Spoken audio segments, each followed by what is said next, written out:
Okay, this is a 2007 Saturn Vue. The caliper will not compress in. It's stuck. So a way to check to see if it's your caliper or if it's the brake hose or if it's both is open up the bleeder screw.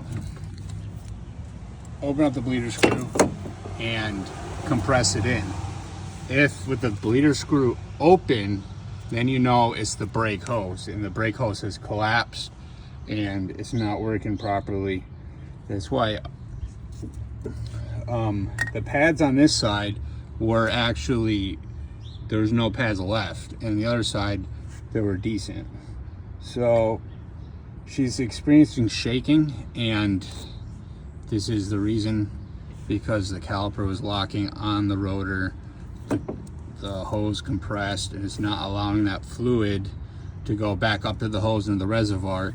It's just clamping on the rotor. So first thing to check, when the the caliper does not push in, open the bleeder screw.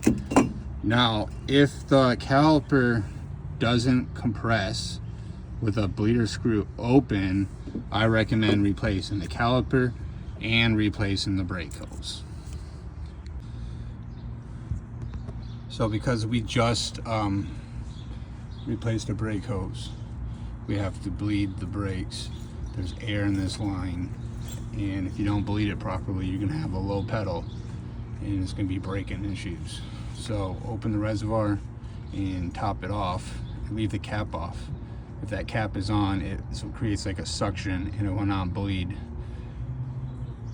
And unscrew your zert, but be careful because these do break. This one is 11 millimeter, and just wait till it kind of just has a few drips. So this only took about 10 pumps. Then I can see that there's no air in here, so I know that all the air has been purged out of this driver's side brake system.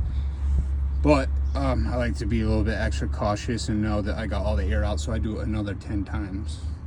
It doesn't take a whole lot of pumps to push that air out with this system.